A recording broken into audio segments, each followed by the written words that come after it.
గురుగారు ఇప్పుడు mobile phone అనేది చేతిలో లేకపోతే ప్రపంచమే ఆగిపోయిన అంత పని అయిపోతుంది. ఈవెన్ చిన్నపిల్లలు అన్నం తినాలన్నా కూడా ఫోన్ ఇస్తే ఫోన్లో చూపిస్తే వీడియోస్ చూపిస్తే తినే పరిస్థితి ఉంది. అవును. ఇప్పుడు మొబైల్ ఫోన్ అనేది ఒక జీవితంలో ఒక భాగస్వామ్యం అయిపోయిన నేపథ్యంలో చిన్నపిల్లల నుంచి పెద్దల దాకా అందరూ ఎడిక్ట్ అయిపోయారు.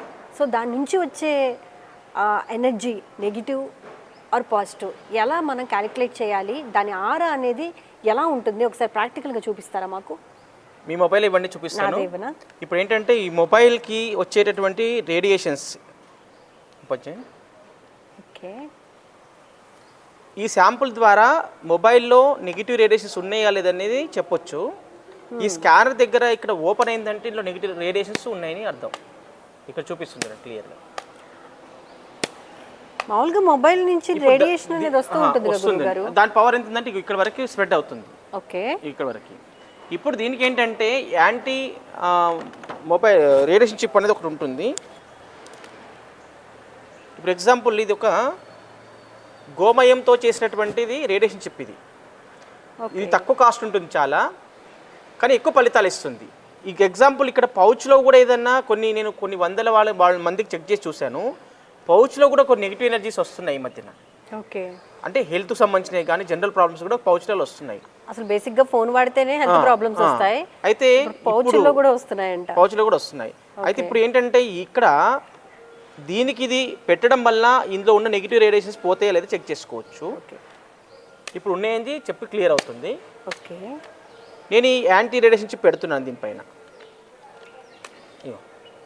క్లియర్ అయిపోయింది. అది కూడా గో పిక్ ఉన్న చిప్ అది. అవును, అంటే గోమయంతో చేసినటువంటిదే ఇది. ఆవు పేడతో చేసినటువంటిదే ఈ చిప్పు. ఇట్లా పెట్టడం వల్ల ఏమవుతుంది, మొబైల్కి క్లియర్ అయిపోతుంది. ఇప్పుడు ఎగ్జాంపుల్ మీ మొబైల్ ఇవ్వండి ఒకసారి. ఎందుకంటే మనం ఒక మొబైల్ మీద ప్రయోగం చేసి ఇప్పుడు ఈ మొబైల్ ఎంటీ మొబైల్ ఏమి లేదు, ఇది కూడా సేమ్. దీంట్లో కూడా రేడియేషన్స్ ఉన్నాయి, నెగిటివ్ రేడియేషన్. ఓకే, మీ చేతిలోనే పెట్టడం మేము తీసుకుని కావాలంటే. ఓకే, ఇది గోమయంతో చేసిన చిప్ అట. మళ్ళీ తీయండి సరే, మళ్ళీ పెట్టండి. నాకు తెలిసి మొబైల్ యూజ్ చేసే వాళ్ళు ప్రతి ఒక్కళ్ళు దీన్ని యూజ్ చేస్తే బెటర్. ఖచ్చితంగా యూజ్ చేయాలి, ఎందుకంటే పిల్లలకి ఇస్తే ఆ రేడియేషన్స్. సో ఇది పౌచ్ లో పెట్టుకోవచ్చు అంటే పౌచ్ లో పెట్టుకోవాలి. ఓకే, పౌచ్ లో పెట్టుకోవాలి. ఇది లేదా మన దగ్గర జేబులో పెట్టుకున్నా సరిపోతుంది అంటారా? పౌచ్ లో మొబైల్ కే ఉండాలి. ఓకే, ఇది మొబైల్ రిలేటెడే కాబట్టి కంప్లీట్ గా, అందుకని పౌచ్ లో పెట్టుకుంటే దీనికి వచ్చే నెగిటివ్ ఎనర్జీ నుంచి ఇది మనల్ని కాపాడుతూ ఉంటుందన్నమాట. ఓకే, ఇది కూడా గోమయంతో చేసిందట. ఇప్పుడు దీంట్లో ఇది పౌచ్లో దాన్ని పెట్టాం కాబట్టి, చిప్ పెట్టాం కాబట్టి అందులో నెగిటివ్ లేదని చూపిస్తుంది. మళ్ళీ దీంట్లో ఉంది as it is. Okay, so ఎవరి మొబైల్ ఫోన్ వాళ్ళకి పర్సనల్ కాబట్టి ఎవరిది వాళ్ళే పెట్టుకోవాలి. ఇదిగో దీంట్లో లేదు, దీంట్లో ఉంది. ఇప్పుడు ఇక్కడ కూడా ఒక చిప్ పెట్టామనుకోండి ఎగ్జాంపుల్, ఇక్కడ కూడా ఒక చిప్ పెట్టాము. ఇందులో క్లోజ్ అయింది, ఇందులో క్లోజ్. ఓకే, సో ఒక్కొక్క మొబైల్కి ఒక్కొక్క చిప్ అంతేనండి? అంతే. Okay, super. So negative energy నుంచి దూరం. థ్యాంక్ యూ సో మచ్ అండి. నెగిటివ్ ఎనర్జీ నుండి మన మొబైల్ని మనం కాపాడుకోవాలి, మన ఆరోగ్యాన్ని కూడా కాపాడుకోవాలంటే ఈ గోమయంతో చేసిన చిప్ని కనుక మనం పౌచ్లో పెట్టుకుంటే, ఫోన్ యొక్క పౌచ్లో పెట్టుకుంటే ఎటువంటి నెగిటివ్ ఎనర్జీ అనేది రిసీవ్ అవ్వకుండా ఉంటుందన్నమాట. గుడ్, బాగుంది. అండ్ ప్రాక్టికల్గా చూపించారు గురువు గారు. మనం మాటలతో నమ్మించట్లేదు, ప్రాక్టికల్గా నిరూపిస్తున్నారు కాబట్టి మనం నమ్మాల్సి వస్తుంది. అంతేనా గురువుగారు? 100%. రైట్. నెక్స్ట్ ఏం మాకు ప్రాక్టికల్గా రుజువు చేయించబోతున్నారు గురుగారు? మామూలుగా ఇప్పుడు ఒక ప్రదక్షిణ చేస్తే దానికి వచ్చే ఫలితం అనేది చాలా ఎక్కువగా ఉంటుందండి. ఏ దేవాలయంలో కూడా ఒక ఫస్ట్ ప్రతిష్ఠ చేసే ముందు ఆ ప్రతిష్ఠ చేసేటప్పుడు ఏం చేస్తారంటే ఒక యంత్రాన్ని స్థాపన చేస్తారు. రాగి యంత్రం కానీ, బంగారు యంత్రం కానీ, వెండి యంత్రం కానీ, జనరల్ రాగి యంత్రాలు చేస్తారు.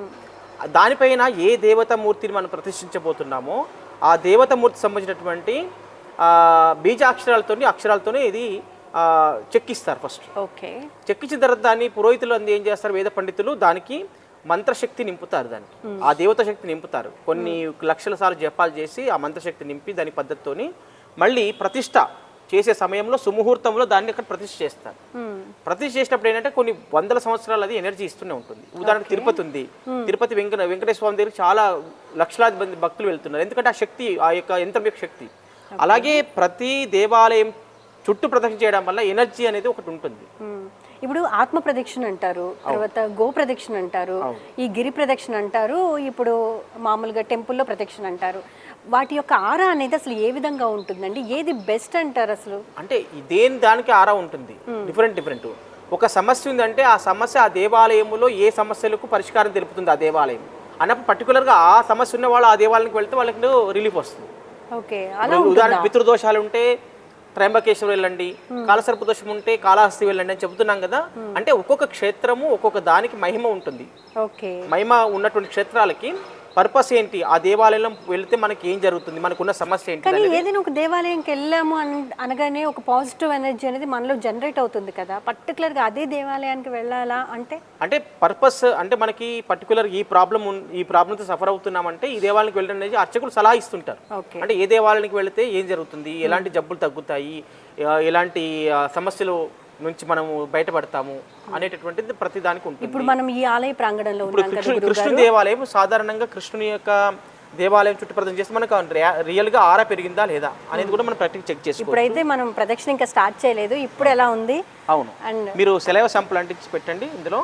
సో ఇప్పుడు మనం కృష్ణుడి టెంపుల్లో ఉన్నాం కాబట్టి ఇప్పుడు దేవాలయం చుట్టూ ప్రదక్షిణ చేస్తే ఆరా ఎలా పెరుగుతుంది, ముందు ఎలా ఉంది, ఎంత ఆరా ఉంది మేడం గారికి, తర్వాత ఎంత ఆరా పెరిగింది అనేటువంటిది సెలవు శాంపుల్ ద్వారా మనకు అర్థమవుతుంది. అది చెక్ చేయబోతున్నాం. నిలబెట్టేసి ఇప్పుడు న్యాచురల్గా ఉన్నటువంటి ఆరా పవర్ ఎంత ఉంది, ఇక్కడ వరకు ఉంది. ఓకే, ఇప్పుడు ఇది ఈ ప్లేస్ గుర్తుపెట్టుకోండి మ్యామ్, మీరు నిలబడ్డ ప్లేస్ కూడా గుర్తుపెట్టుకోండి. ఓకే, ఇప్పుడు మీరు ప్రదక్షిణ మొదలు పెట్టండి. ఓకే, ఒక 3 ప్రదక్షిణ చేయండి. సో కృష్ణుడి గుడి చుట్టూ నేను ప్రదక్షిణ చేస్తున్నాను. నా ఆరా అయితే ప్రదక్షిణకి ముందు ఇంత ఉంది, నేను ప్రదక్షిణ చేసిన తర్వాత ఆరా ఎంత ఉందనేది గురువు గారు చూపిస్తారు అనమాట. స్టార్ట్ చేద్దాం.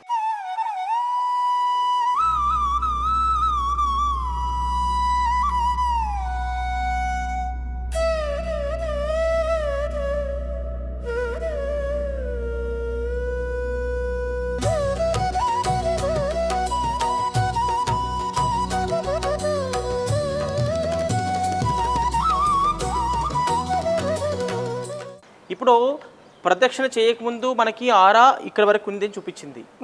ప్రదక్షిణ ఇప్పుడు చేశారు కాబట్టి 3 ప్రదక్షిణ చేశారు కాబట్టి ఎంత పెరిగిందని చెక్ చేస్తాం. ముందు ఇక్కడ వరకు ఉండేది. అవును గురుగారు.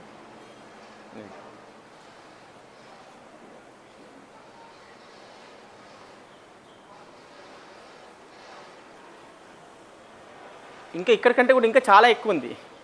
అవును, ఇంకా ప్లేస్ లేదు వెళ్ళడానికి. మీరే కొంచెం వెనక్కి వెళ్ళండి, స్ట్రేట్కి వెళ్ళండి. ఇగో ఇంతవరకు పెరిగింది.